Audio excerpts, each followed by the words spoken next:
नमस्कार, जय हिंद दोस्तों। आज की सेशन में हम बात करने वाले हैं भारत के कॉमर्स मिनिस्टर पीयूष गोयल के बारे में। रिसेंटली अगर आप देखोगे तो कांग्रेस पार्टी भी और साथ में इंडियन स्टार्टअप्स के फाउंडर इनकी आलोचना करते हुए नजर आएंगे। अब सवाल ये उठता है कि ऐसा इन्होंने क्या बोल दिया जिसकी वजह से बहुत सारे लोग इनकी आलोचना करते हुए नजर आएंगे सोशल मीडिया प्लेटफॉर्म पे। तो डिस्कस करने वाले हैं इस वीडियो में। अगर आप चैनल पे नए हैं तो चैनल को सब्सक्राइब कर सकते हैं और बेल आइकन को प्रेस कर सकते हैं ताकि जैसे ही वीडियो अपलोड हो उसकी नोटिफिकेशन आपको तुरंत मिल पाए। साथ में वीडियो को एंड तक जरूर देखना। तो आज की इस सेशन में अगर हम बात करें तो डिस्कस करने वाले हैं पीयूष गोयल की उस स्टेटमेंट के बारे में जो उन्होंने दी इंडियन स्टार्टअप्स को लेके। यहां पे अगर आप देखोगे तो दिल्ली के भारत मंडपम में आपका महाकुंभ चलता हुआ नजर आएगा। अब महाकुंभ किस चीज का? इंडियन स्टार्टअप्स का। अब इस इंडियन स्टार्टअप्स के महाकुंभ में 50 से ज्यादा देश के लोगों ने पार्टिसिपेट किया और यहां पे अगर हम बात करें तो बहुत सारे विजिटर्स भी आए और इंडियन स्टार्टअप्स के फाउंडर भी आए। अब जहां पे पीयूष गोयल अपनी प्रेजेंटेशन दे रहे थे या फिर आप कह सकते हो लोगों को समझा रहे थे कि इंडियन स्टार्टअप्स किस चीज के ऊपर फोकस कर रहे हैं और किस चीज के ऊपर फोकस करना चाहिए। इन्होंने कहा कि भारत के अंदर ज्यादातर जो स्टार्टअप्स हैं वो इस चीज में लगे हैं कि किस तरीके से आपका खाना घर पर जल्दी से डिलीवर किया जाए। इन्होंने ये भी कहा कि भारत के अंदर जो स्टार्टअप्स हैं वो एक तरीके से जो बेरोजगार व्यक्ति हैं उन्हें कम पैसे में हायर करते हैं और उनसे काम ज्यादा करवाते हैं। यहां पे फिर इंडियन स्टार्टअप्स के जो फाउंडर हैं, चाहे आपके जेप्टो हो चाहे आपका ब्लिंकिट हो, उसके अलावा और भी इंडियन स्टार्टअप्स हैं जो आपका क्या करते हैं भाई, फूड डिलीवरी का काम करते हैं। इन स्टार्टअप्स के फाउंडर ने क्रिटिसाइज करना स्टार्ट किया। अश्विनी ग्रोवर जो कि काफी ज्यादा फेमस हुए थे शार्क टैंक के बाद में, तो उन्होंने भी इस चीज को लेके स्टेटमेंट दी और उन्होंने भारत के कॉमर्स मिनिस्टर पीयूष गोयल को क्रिटिसाइज किया और ये कहा कि शायद उन्हें इस चीज के बारे में इतनी ज्यादा नॉलेज नहीं है। जेप्टो के फाउंडर ने भी इसी तरीके से आलोचना करी और यहां पे ये कहा कि पिछले लगभग 3.5 साल पहले जो कंपनी स्टार्ट हुई थी उसने 1.5 लाख से ज्यादा लोगों को काम दिया और साथ में हर साल भारत सरकार को 1000 करोड़ से ज्यादा का टैक्स पे करती है। उसके अलावा उन्होंने और भी बातों के ऊपर हमारा ध्यान अट्रैक्ट करने की कोशिश करी। अब जो जेप्टो के फाउंडर हैं उन्होंने कहा कि जो चाइना की आप बात कर रहे हो कि चाइना अलग अलग स्टार्टअप्स में काम कर रहा है, जैसे चाइना ने एआई की फील्ड में काम किया, चाइना ने टेक्नोलॉजी की फील्ड में काम किया, चाइना ने आप कह सकते हो इलेक्ट्रिक व्हीकल्स की फील्ड में काम किया और भी बहुत सारी ऐसी फील्ड हमें देखने को मिलेंगी जहां पे चाइना के स्टार्टअप्स ने काम किया। डिफेंस के सेक्टर में काम किया, ड्रोन्स के सेक्टर में काम किया, जबकि भारत के अंदर ज्यादातर स्टार्टअप्स काम करते हैं फूड डिलीवरी के ऊपर। यहां पे अगर आप देखोगे तो ये बात इनकी बिल्कुल सही थी पीयूष गोयल की कि हम हमारी भारतीय स्टार्टअप्स कंपनीज को क्या कर सकते हैं, दूसरी तरफ डाइवर्ट कर सकते हैं ताकि हम एक अच्छा और यूजफुल प्रोडक्ट बना पाए। हमारे यहाँ पे पीयूष गोयल ने ये बात कही कि ये जो कंपनीज हैं स्टार्टअप्स के नाम पे बिजनेस कर रही हैं जबकि ये रियलिटी में स्टार्टअप्स है नहीं। स्टार्टअप्स का एग्जांपल इन्होंने चाइना के कंटेक्स्ट में दिया कि किस तरीके से चाइना में स्टार्टअप्स आपके स्टार्ट हुए। अब यहाँ पे अश्विनी ग्रोवर जेप्टो के फाउंडर जो हैं वो ये बोलते हैं कि देखो चाइना के अंदर जब स्टार्टअप्स कल्चर स्टार्ट हुआ था उस समय वो भी आपके ज्यादातर फूड डिलीवरी एप्लीकेशन ही बनाते थे और उन्होंने बहुत सारी चीजों को स्मूथ किया। अब जो चीज आपकी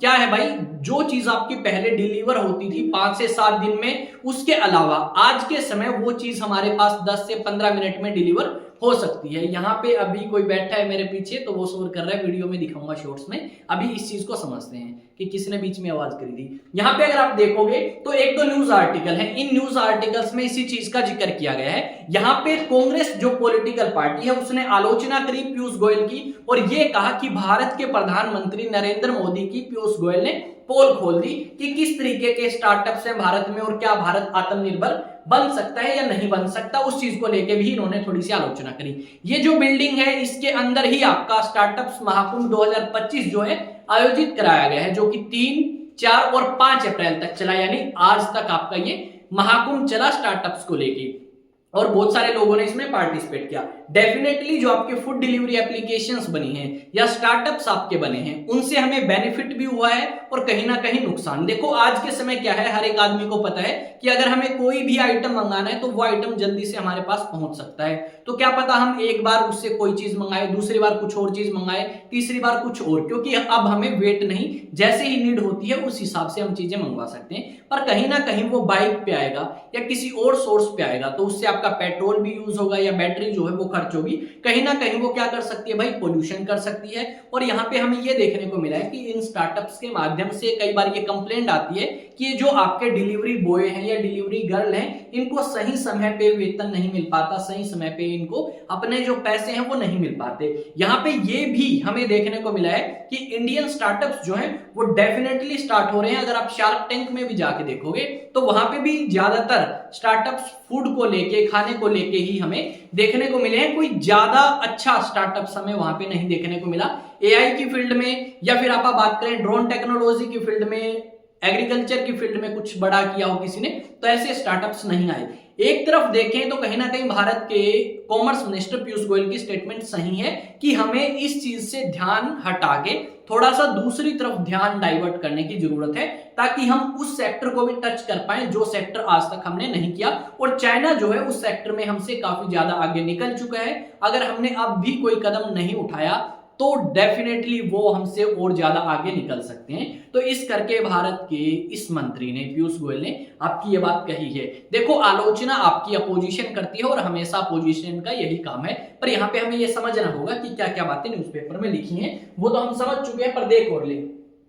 companies defend India startup propositions after Piyush Goyal jeep streets debate. अब पीयूष गोयल ने ये कहा कि भाई देखो, मैंने बताया है इंडियन स्टार्टअप्स को, बस थोड़ा सा मैं उकसाना चाहता था ताकि वो उस फील्ड को टच करें। मेरा ये मतलब नहीं था कि मैं आप सभी की बेइज्जती करूं या आपको अंडर एस्टिमेट करूं कि आपने तो ये नहीं किया, बाकी कंपनीज ये कर रही हैं। बस मैं आपका एक अटेंशन चाहता था कि आप उस फील्ड को भी टच करें, इस चीज को नेगेटिव सेंस में ना लें। ये बात भी भारत के कॉमर्स मिनिस्टर पीयूष गोयल ने उन्हें समझाने की कोशिश करी। पर इंडियन स्टार्टअप्स तो क्रिटिसिज्म के लिए भाई जाने जाते हैं, और अश्लील ग्रोवर खास करके क्रिटिसिज्म के लिए जाने जाते हैं। बात करते हैं दोगलापंथी की, और खुद भी इस तरीके की हरकत जो है वो अश्लील ग्रोवर काफी बार कर चुके हैं। ये चीज हमें देखने को मिली है।